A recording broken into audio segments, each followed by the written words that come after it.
belung don le Jericho boy pa nang te lo chu ta le boy na tam te tu men si mo boy pa nang he kan len chu kan si fa le shu kan si ram rau ram zar tham tem hon van ram ma an sang tu hallelujah boy pa he anu me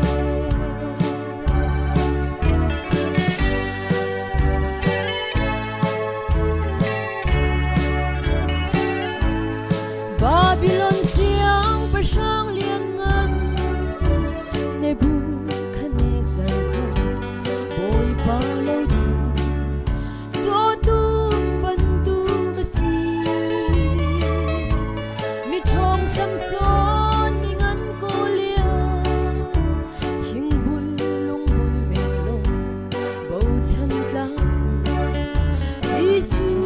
shi lo si o boy pa nang he kan len chu kan si fa le shu kan si ram rau ram zar tham tem hon van ram ma an sang to hallelujah boy pa he anu me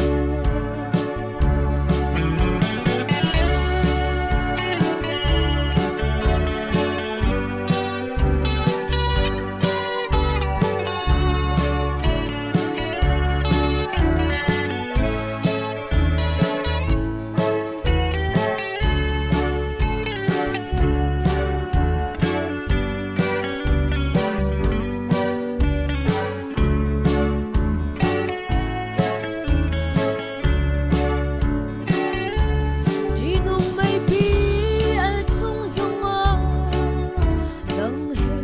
kan le la chu pang pa dum do chung wi leng ni kan lo chen dai thong chu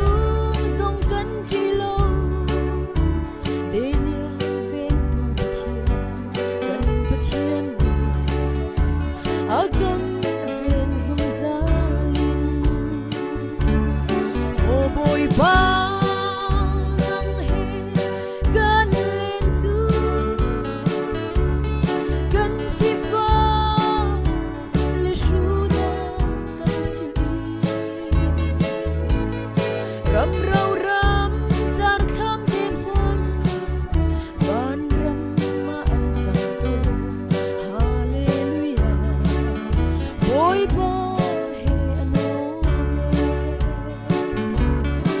o boy pa nang he kan len chu kan si fa le shu da kan si ram rau ram zar tham tem hon van ram ma an sang to hallelujah boy pa he anu me ram rau